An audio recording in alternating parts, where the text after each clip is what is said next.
Naku po mga kapatid, kapapasok lamang na balita, mukhang hindi magandang magaganap mga tol dahil nagpahayag daw si North Korean leader Kim Jong-un na ihahanda niya na no ang nuclear force niya daw ng kanyang bansa no laban sa potensyal na laban kontra Estados Unidos mga tol. Mukhang desidido talaga no etong si Kim Jong-un na makipaggera na mga tol.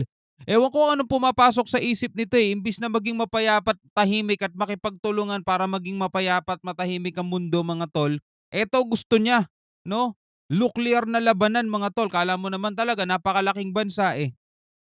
Anyway, eto ang ating bibigyan ng reaction video mga tol mula rito sa UNTV News. Samahan ninyo ako mga tol at bigyan natin 'to ng opinion and reaction video. Pero bago 'yan, syempre hinihikayat kita huwag mo kalimutan mag-subscribe. Click mo na rin ang notification bell para ma-update ka pag may mga ganito tayong usapan, reaction, komentaryo, opinion mga tol. At huwag mo kalimutan mag-subscribe. Click mo na rin ang notification mga kapatid. Alright, so wag na natin patagalin 'to. Total wala na rin naman tayong hinihintay na. Panoorin na natin 'tong balitang 'to mga tol. Plano ng bansang North Korea na paigtingin ang paghahanda nito ng nuclear force para sa posibleng laban kontra United States Mhm. at mga kaalyado nito. So talagang alam niyo mga tol 'no, hindi ko alam kung ano pumapasok sa isip nito pero malakas talaga loob niya mga tol. Hindi lang United States 'no, kundi pati mga kaalyado daw mga tol, North Korea nuclear force inihahanda sa posibleng laban kontra US. Kasunod ng pagsisiwalat ng isang bagong plataporma para sa mas malakas na intercontinental ballistic missiles. Mhm. Nagbanta ang kanilang leader na si Kim Jong-un na magsasagawa ng mga provocative weapon tests at maglulunsad ng mga trash-carrying balloons patungo sa South Korea. Aba, at yun pa talaga sinabi niya maglulunsad siya ng mga provocative actions mga tol. Kumbaga ipo-provoke niya talaga yung Estados Unidos mga tol. Eto kalahati ito ng Korea 'di ba? Isang buong Korea hinati sa dalawa, South and North. Yung South medyo nakaano na no, nakausad na, nasa modernong panahon 'di ba, sibilisasyon, habang ito napag-iwanan mga tol. 'Di ba? Tas ngayon ang gusto nila, yung napag-iwanan nilang panahon talagang tuluyan ng mabura mga tol. Kasi kung titingnan mo, sa liit nitong bansang 'to mga tol at hindi rin naman sila gano'n kayaman 'di ba? Pupulbusin lang talaga 'to 'pag nagkataon mga tol. Pero sana hindi sila patulan ng Amerika 'no. Pero 'wag naman sana na talagang manguna si Kim Jong-un kasi hindi naman din papayag ang Amerika na balewalain lang nung magiging provokasyon nito ni Kim Jong-un. At 'pag nangyari 'yon mga tol, hindi natin alam baka ito talaga pagsimulan ng ikatlong laban ng pandaigdig. Nagpapalaki ng mga alalahanin tungkol sa halalan ng pagkapangulo ng US sa Nobyembre. Inalerto ni Kim Jong-un ang bansa sa isang serious threat mula sa mabilis na paglawak ng isang alyansang militar ng rehiyon na pinangungunahan ng US na nananawagan sa bansa na palakasin ang kakayahan sa militar at paigtingin ang paghahanda para sa armadong puwersa nito na maging handa sa pakikipaglaban. Mhm. Nagprotesta ang North Korea sa US-South Korea Defense Guideline na nagbubunyag ng mga plano ng pagsalakay na itinanggi naman ng mga opisyal ng US sa South Korea. Tamang hinala lang din pala sila 'no? Noong 2022, Tamang hinala. lakay na itinanggi naman ng mga opisyal ng US at South Korea. Mula noong 2022, pinaigting ng North Korea ang kanilang weapon testing activities upang mapalakas nito ang kakayahan laban sa US at South Korea. Hindi, gano'n naman talaga nangyayari mga tol, eh. Ang gagawin nila, ibibintang muna nila ng ibibintang. No, sa Amerika yung mga ganito, may plano silang atakihin kami, ganyan, ganyan. Kasi mga tol, itong South Korea, busy sila sa pagpapaunlad ng ekonomiya nila, eh. 'Di ba? Busy sila sa pagpapaunlad ng bansa nila mga tol. Eh sino bang testing ng missile, 'di ba? Itong North Korea, 'di ba? Tapos ibibintang nila sa South Korea at US ang plano daw pagsalakay sa kanila. Biruin mo sila yung testing ng testing, oh. Kasabay nito ang pagpapaigting naman ng mga naturang bansa ng kanilang pagsasanay sa militar. Samantala, nagtatangkang hadlangan naman ng North Korea ang mga pagsisikap ng South Korea na ipagbawal ang mga banyagang balita sa pamamagitan ng paggamit ng psychological warfare na Mhm. isang taktika na nakapagpapaalala sa Cold War sa pamamagitan ng pagpapalipad ng trash-carrying balloons sa direksyon ng South Korea. Mhm. Axis Salem. Alam mo, magpapalipad sila ng mga trash carrying balloon patungo sa direksyon ng South Korea. So eto mga basurang 'to, tatapon 'to sa South Korea, 'di ba? Provokasyon din 'yan mga tol. Gagawin silang basurahan ng North Korea, 'di ba? Ito, isang simpleng balita pa lang 'to mga tol na naglalaman na talagang alam mo 'yon, pwede nating tignan na balang araw ay pagsimulan nga talaga ng hindi natin gustong mangyari, mga tol, 'no? At, sana nga talaga hindi maganap 'yan. Pero ito pa, isa pang balita, mga tol, mula naman dito sa Net25. Eto ngayon ko lang nabasa 'to na ngayon ko lang din nakita, 'no? Sa isang ulat daw mula sa South Korea, 'no, 30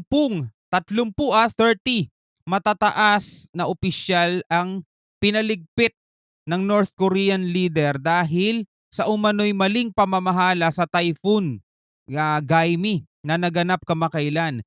So, alam niyo mga tol, 'di ba dito sa Pilipinas, isyung-issue ngayon mga tol, halimbawa 'pag matataas ang baha, 'di ba, laging nagkwe-kuwestiyonan tayo, "O bakit ganyan? Asan yung ipinagmamalaki ni PBBM na mga na 5,000 flood control? Bakit ang taas ng baha? Saan napunta pera?" 'Di ba mga gano'n mga tol?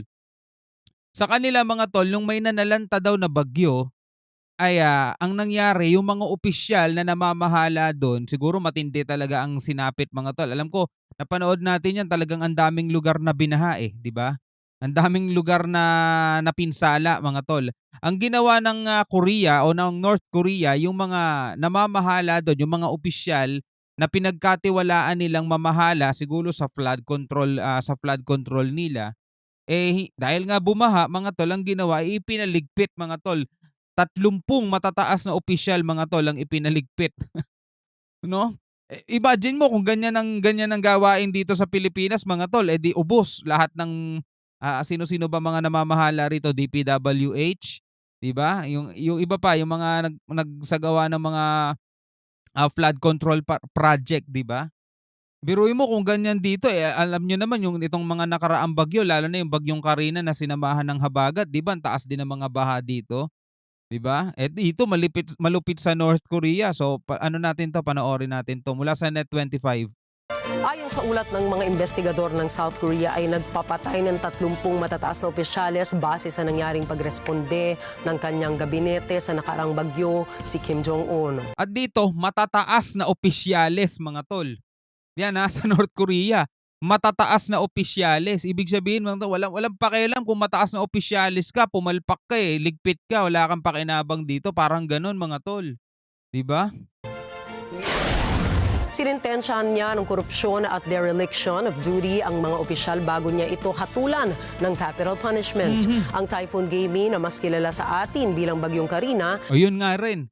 'Di ba yung Carina mga tol, 'di ba pinag-usapan niyan dito? Kasi kakatapos-tapos lang nung SONA ni PBBM, tapos eto biglang bumaha mga tol. Ang taas nung naging baha nun. 'Di ba? Carina 'yon, si Carina. Ito gamey sa kanila mga tol. 'Di ba? Naghanapan ng pera yung mga opisyal natin sa gobyerno, Senado, 'di ba? Hinahanap din ni Amy Marcos saan daw napunta yung budget. At anong nangyari dun sa ipinagmamalaki ni PBBM ng SONA na 5,000 flood control project, 'no? Tapos biglang bumaha. So dito mga tol sa North Korea, sinintensyahan yung mga matataas na opisyal, o corruption kayo, Ay kumitil ng halos 4,000 katao at nasa 15,000 katao rin ang napilitang lumikas mula sa probinsya ng Sinuiju at Uiju. Matindi naman pala yung pinsala talaga sa kanila, Balikan natin kung ilan. Marina ay kumitil ng halos 4,000 katao at nasa 15,000 katao rin ang napilitang lumikas mula sa probinsya ng Sinuiju at Uiju. 4,000 na casualties nila. Tapos 50,000 naman ang napalitan mag-evacuate mga tol, kaya talagang matindi galit ni Kim Jong-un. No, ayon sa ulat ng South Korea, 30 mga matataas na opisyalis daw ang ipinaligpit. Ayon naman sa iniulat ng KCNA ay nagkakahalagang halos $304 million ng pinsala ang idinulot nito sa mga probinsya ng North Korea.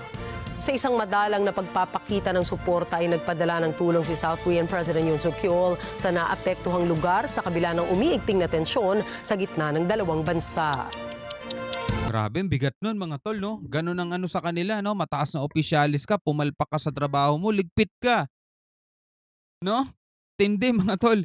Well, bilang isang Pilipino, ikaw, ano masasabi mo, no? Diyan sa balitang yan na napanood natin. Una, eto ngang paghahanda ng North Korea at pinaghahanda na niya yung kanyang nuclear forces, nuclear force, makipaggera at sa posibleng laban daw kontra US mga tol. Matindi 'to, 'di ba? At eto naman, ipinaligpit niya